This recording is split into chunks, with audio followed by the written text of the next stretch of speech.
Hey, what is this? Mr. Rogers' neighborhood? You know, take off the jacket, get ready to work. Oh, well, I am glad that you're here. This will probably be a little bit of a shorter, well, maybe not shorter episode, not as much happening. I've got the rear end to install and finish putting together, and I'm gonna get the transmission out of the car, and we'll talk about that. But you know, it's the holiday season, not as much work is happening, but we'll make some progress at least. So yeah, I guess let's get to it. I'll start working on the rear end, and if you can just, I guess, do nothing, which is fine. Okay, good deal.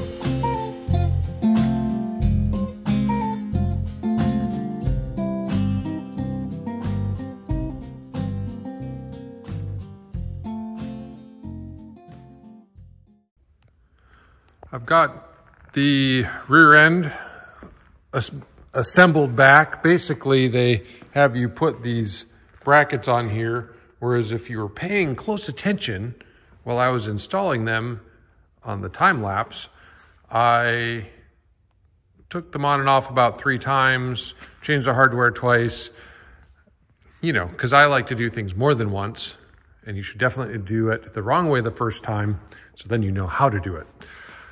That's just a little life tip for you. Always do it the wrong way first. So we've got, from here, we got to move over to the frame where I've just mocked up these spring perches.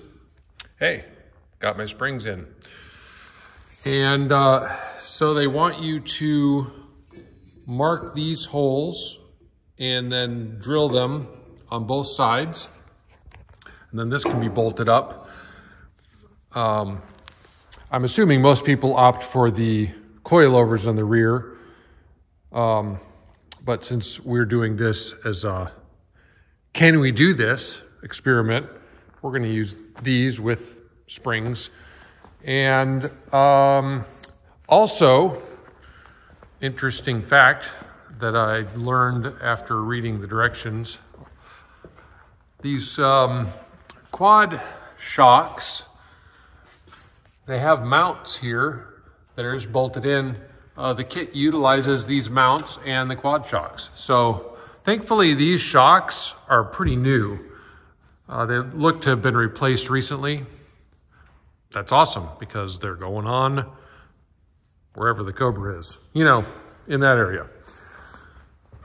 So I'm going to, you know, dive into some more time lapse of drilling and, you know, doing it right the first time, second time, third time.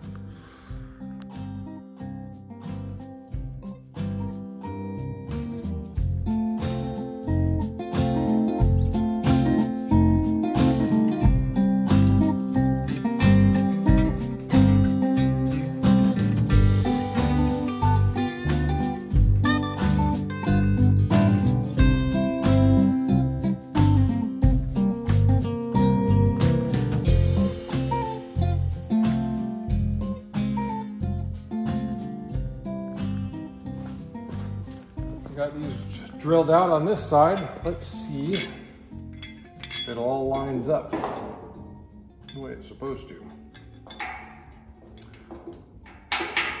On a side note, it's super fun laying on your back while you're drilling above your head. Highly recommend it. Let's see what's going to be the smart way. Probably this way.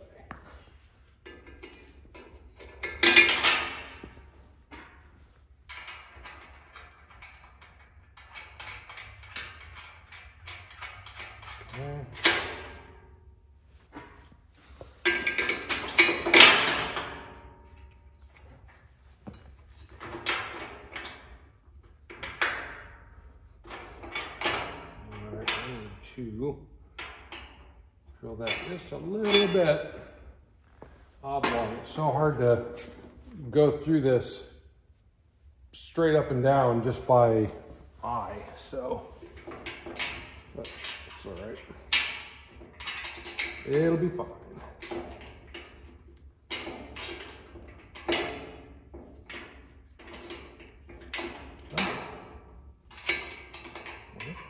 Let's try this again.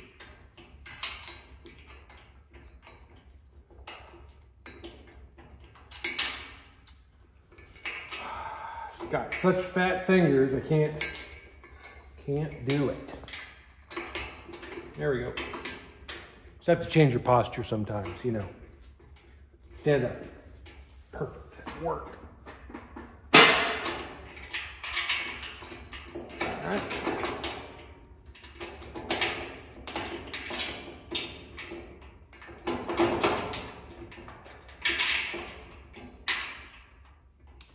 Okay, that's going on. Wonderful.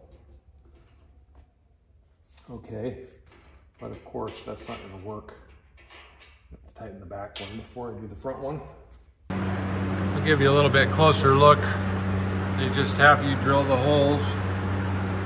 Now they don't show washers on here. I didn't put them on. I'm looking how it's pulling down on that and wondering if I should have. There's not a lot of room for washers. But also, the pressure on this is this way. It's not really pulling down on anything. It's pushing up. So I think it'll be okay. The spring, so it talks in the directions about cutting the spring, but it never tells you anything about it. All it says is either cut the spring or install the cut spring. Nothing. I got nothing. I hadn't found anything online either. Not that there isn't anything, but just observing this, you're supposed to thread the spring on here. So it makes sense that it needs to be cut in order to provide space to be able to thread it. So what I'm going to do is just cut it back as far as I need to get it started threading. And this is how you adjust the height of the car. You screw it in further or you screw it out further. Yeah, so I'm going to just zip a little bit off of that. And as far as I know, that should work. All right, I am going to cut that spring and just see how it threads on, and then I'll put the spring perch on the other side, do the same thing as I did here. Then I think we're ready to drag the axle over here and start mounting things up. So we'll get to it.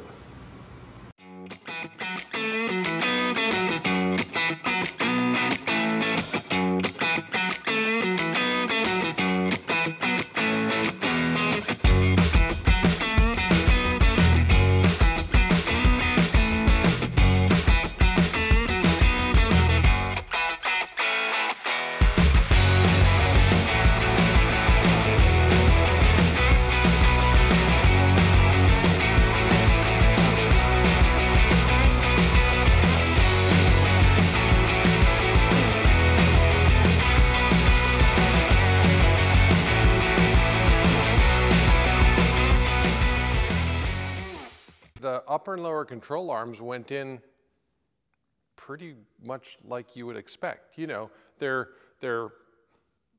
angled in and out, and so your pivot isn't directly straight until you get the axle up into the car, and it was fine. The thing that I struggled with the most was the thing I thought would be the easiest. And that was the rear shock. So it should have just been a bolt-in affair, but again, I'm running into the directions are really geared toward the coilover choice, not the stock choice. Front and rear. They're very, very unclear if you're using stock components. They just, a few lines, this is how you do it. There's lots of forums, lots of support groups, which I can see why, because there's so many choices and so many guys trying different things. But yeah, so the directions, the pictures and everything are showing the coilover version. So you kind of have to just figure it out. So the bolts, well, let's walk over here first. You'll see a little bit. The bolts that they give you, if we can focus on that. Camera guy, hello, I need a new camera guy. Anyway, the threads are messed up.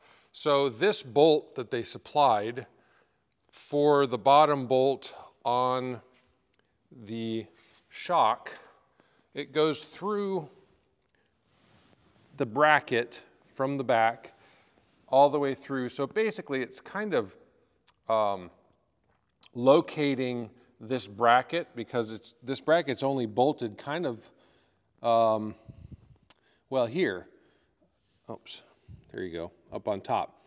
Kind of a pivot point. Also, it's bolted to the lower control arm, and then this kind of locates it on the back side with the shock. Well, this is also the mount that you would use for the coilovers. So basically, this bolt that they supplied would not go through the sleeve on the stock shock. It just is too big. So, of course, I tried it anyway and ruined it because I was tired. I wasn't really thinking. I was just trying to, honestly, I was having project blindness. I was just trying to get it done, is what I was trying to do. Shouldn't have done that. So what I ended up doing is, since the lower control arm does not reuse this end's bolt, I robbed that for the lower shock mount. I figure this is like OE grade metal. It's the exact same diameter as the original shock bolt. It's just a longer bolt. And it's gonna carry the load. It's a little long, you know. If you care about that, that could be snipped.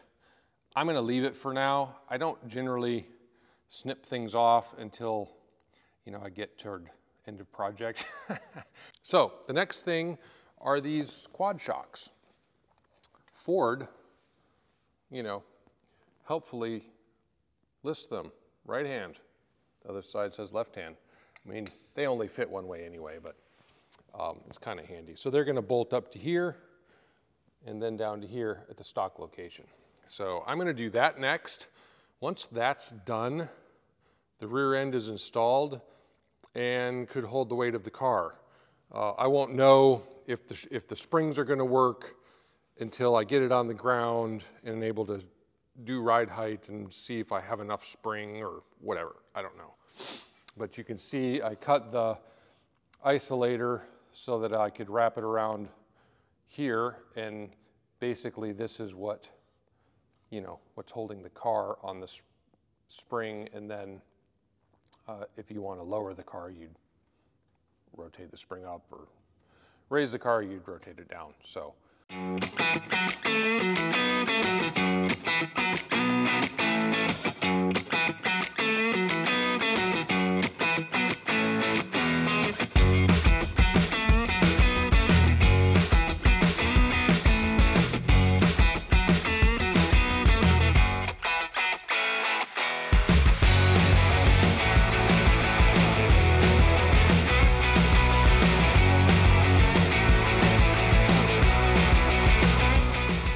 Time has come to take the transmission down. So I have a little bit of a leak right here,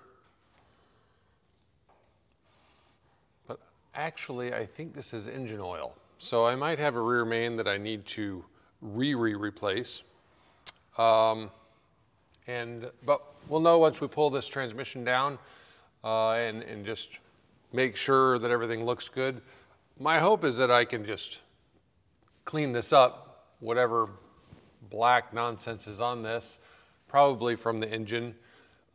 Being the original transmission, if the engine was leaking, it's probably still on the transmission. So you're probably wondering, why do you always wear gloves? Well, you know, none of your business, okay? Actually, it's because I don't have any water in the shop. I don't have any way to wash my hands other than chemically, and after a while that gets kind of caustic. So I just invest in gloves instead of, someday I'll run a water line to the shop and I'll have water. But until then, this saves me from having to wash my hands. I can just take off the dirt, keep working. So anyway, yeah, let's get to it. I will take this down. There's a few electrical connections here that need to come off, but nothing too complicated. So, oh yeah, actually, I actually need to drop the car down to take the center console apart so that I can, drop the, or at least take the shifter off. I may not have to take the console apart. If I take the shifter handle off, I may have to take it apart to do that. So this conversation is just going nowhere. Okay, hey, it's a great day.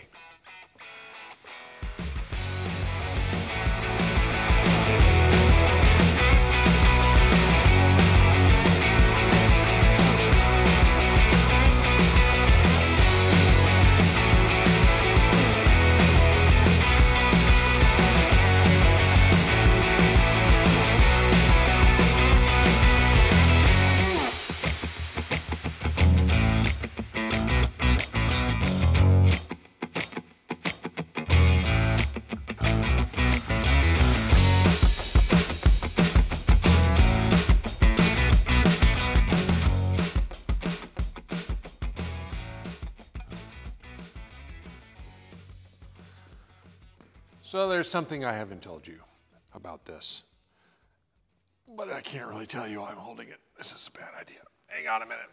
Okay, all right. Okay. Wasn't really heavy.